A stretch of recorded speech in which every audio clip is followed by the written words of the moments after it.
നമസ്കാരം. പുതുവർഷ പ്രതീക്ഷകളുമായി മലയാളിയുടെ മനസ്സിലേക്ക് വീണ്ടും ഒരു ചിങ്ങമാസം എത്തിയിരിക്കുകയാണ്. സമൃദ്ധിയുടെയും ഐശ്വര്യത്തിന്റെയും പ്രതീക്ഷകൾ നിറച്ച് ഇന്ന് ചിങ്ങം 1. ഇത്തവണ ചിത്തിര നാളിലാണ് ചിങ്ങമാസം പിറന്നിരിക്കുന്നത്.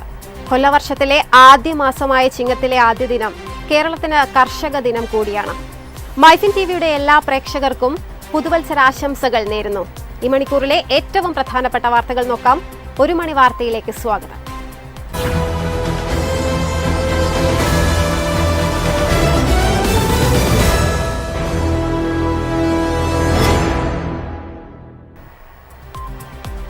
സൗദി, തുർക്കി, പാകിസ്ഥാൻ എന്നീ രാജ്യങ്ങൾ തമ്മിൽ അടുത്തിടെ ഒപ്പുവെച്ച മെക്ക ജോയിന്റ് ഡിഫൻസ് എഗ്രിമെന്റ് സ്വാഗതം ചെയ്ത് American president Donald Trump.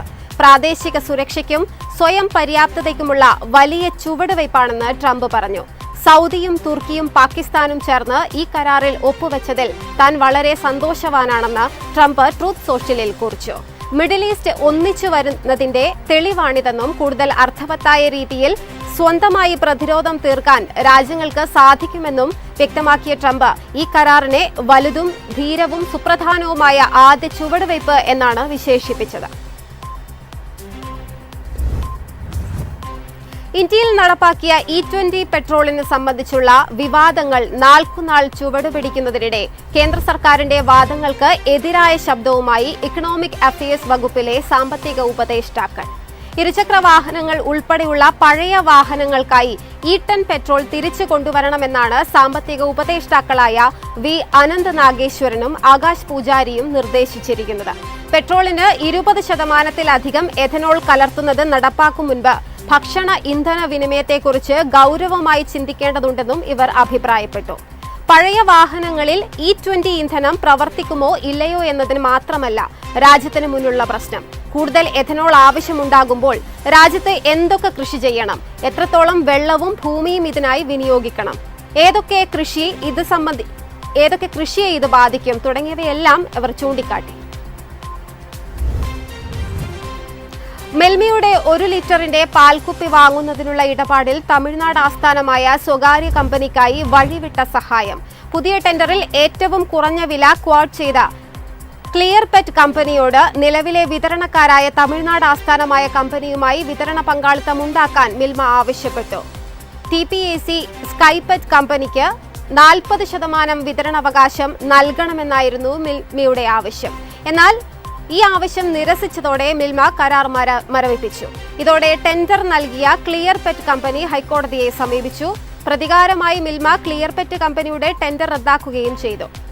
Clear pet കമ്പനിയോട് Tamil Nadu കമ്പനിയുമായി വിതരണ പങ്കാളിത്തം ഉണ്ടാക്കാൻ ആവശ്യപ്പെട്ട് അയച്ച ഇമെയിലിന്റെ പകർപ്പ് പുറത്തുവന്നു. നിലവിൽ തമിഴ്നാട് കമ്പനി ഒരു ബോട്ടിലിന് 20.5 രൂപയാണ് ഈടാക്കുന്നത്. എന്നാൽ ക്ലിയർ പെറ്റ് 18.88 രൂപയ്ക്ക് നൽകാമെന്നാണ് ടെൻഡർ നൽകിയിരുന്നത്. ക്ലിയർ പെറ്റിന് ഒറ്റയ്ക്ക് സപ്ലൈ സാധ്യമാക്കാൻ കഴിയുമോ എന്ന ആശങ്ക കൊണ്ടാണ് ഇത്തരമൊരു നിർദ്ദേശം മുന്നോട്ട് വെച്ചത് എന്നാണ് മിൽമയുടെ വിശദീകരണം. എന്നാൽ 2016 മുതൽ പെറ്റ് ബോട്ടിലുകൾ വിതരണം ചെയ്യുന്ന ചരിത്രം ക്ലിയർ പെറ്റിനുണ്ടെന്നും ഉയർന്ന തുക ഈടാക്കുന്ന നിലവിലെ കമ്പനിയെ സഹായിക്കാനാണ് മിൽമ MD ഉൾപ്പെടെയുള്ളവർ ശ്രമിച്ചതെന്നും പരാതിക്കാർ ആരോപിക്കുന്നു. മലയാളികൾ ഉൾപ്പെടെയുള്ള പ്രവാസികൾ കനത്ത തിരിച്ചടി നൽകുന്ന തീരുമാനവുമായി സൗദി. സ്വകാര്യ മേഖലയിലെ പ്രൊജക്ട് മാനേജ്മെന്റ് പ്രൊഫഷണലുകളിൽ 70% സൗദിവൽക്കരണം ഏർപ്പെടുത്താൻ തീരുമാനിച്ചതായി മാനവ വിഭവശേഷി സാമൂഹിക വികസന മന്ത്രാലയം അറിയിച്ചു. നഗരസഭ ഭവനകാര്യ മന്ത്രാലയത്തിന്റെ സഹകരണത്തോടെ നടപ്പാക്കുന്ന പദ്ധതി 2027 ഫെബ്രുവരി 14 മുതൽ പ്രാബല്യത്തിൽ വരും. ഉയർന്ന പ്രൊഫഷണൽ തസ്തികകളിൽ കൂടുതൽ സ്വദേശികളെ ഉൾപ്പെടുത്താനും അവരുടെ പങ്കാളിത്തം ഉറപ്പാക്കാനുമായാണ് ഈ നീക്കം. പ്രൊജക്ട് മാനേജ്മെന്റ് മേഖലയിൽ 3 അതിലധികമോ ജീവനക്കാരുള്ള എല്ലാ സ്വകാര്യ സ്ഥാപനങ്ങൾക്കും ഈ ഉത്തരവ് ബാധകമാണ്. Project management director, project management engineer, project management specialist എന്നീ തസ്തികകളിലായാണ് പ്രധാനമായും ഇത് ബാധിക്കുക. മലയാളികളടക്കം നിരവധി പ്രവാസികൾ ഈ മേഖലയിൽ ജോലി ചെയ്യുന്നുണ്ട്. സുപ്രധാന തീരുമാനങ്ങൾ എടുക്കുന്ന ഇത്തരം പദവികൾ ഇതോടെ പ്രവാസികളുടെ എണ്ണം കുറയുമെന്ന ആശങ്ക ശക്തമായിട്ടുണ്ട്.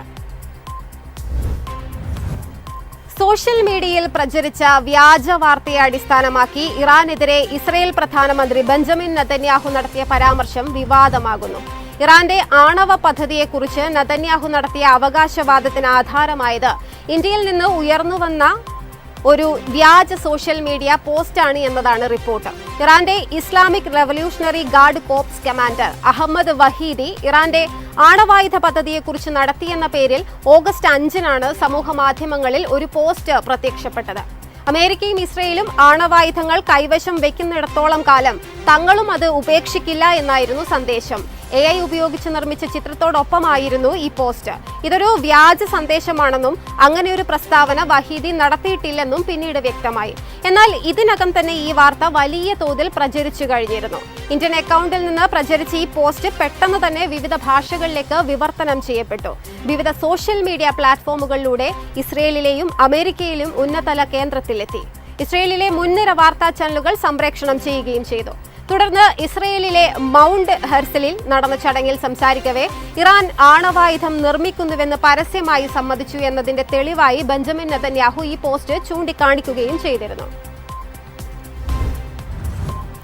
സെപ്റ്റംബർ 15 മുതൽ US വിസ ചട്ടങ്ങളിൽ മാറ്റം വരുന്നു. വിസ കാലാവധി നീട്ടുന്നതിനും തൊഴിൽ അനുമതിക്കുമുള്ള പ്രധാനപ്പെട്ട 2 കുടിയേറ്റ ഫോമുകളാണ് US citizenship and immigration services പരിഷ്കരിക്കുന്നത്. വരുന്ന സെപ്റ്റംബർ 15 മുതൽ പുതിയ പതിപ്പിലുള്ള ഫോമുകൾ മാത്രമായിരിക്കും അധികൃതർ ഔദ്യോഗികമായി സ്വീകരിക്കുക.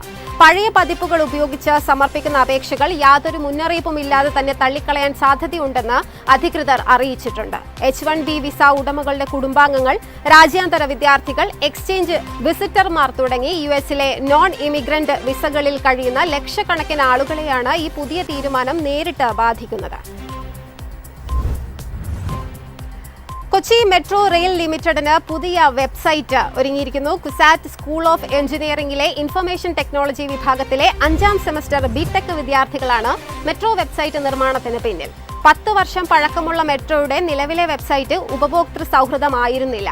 മെട്രോ ട്രെയിനുകൾക്ക് മാത്രമായി നിർമ്മിച്ചതായിരുന്നു അത്. എന്നാൽ ഇന്ന് മെട്രോ, വാട്ടർ മെട്രോ, ഫീഡർ ബസ്സുകൾ, ഓട്ടോകൾ, സൈക്കിൾ ഷെയർ പദ്ധതികൾ എന്നിവ കൂടി ഉൾക്കൊള്ളുന്ന വലിയ സംവിധാനമായി വളർന്നു കഴിഞ്ഞു. ഈ മാറ്റങ്ങൾ പുതിയ വെബ്സൈറ്റിൽ പ്രതിഫലിക്കും.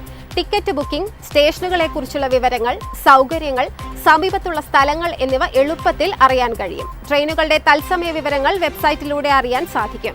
ഇതിനായി ലൈവ് ട്രാക്കിംഗ് സംവിധാനവും ഉണ്ട്. യാത്രയ്ക്കൊപ്പം തൊഴിലവസരങ്ങൾ, ബിസിനസ് വിവരങ്ങൾ തുടങ്ങിയവയ്ക്കായി പ്രത്യേകം വിഭാഗവും ഒരുക്കിയിട്ടുണ്ട്.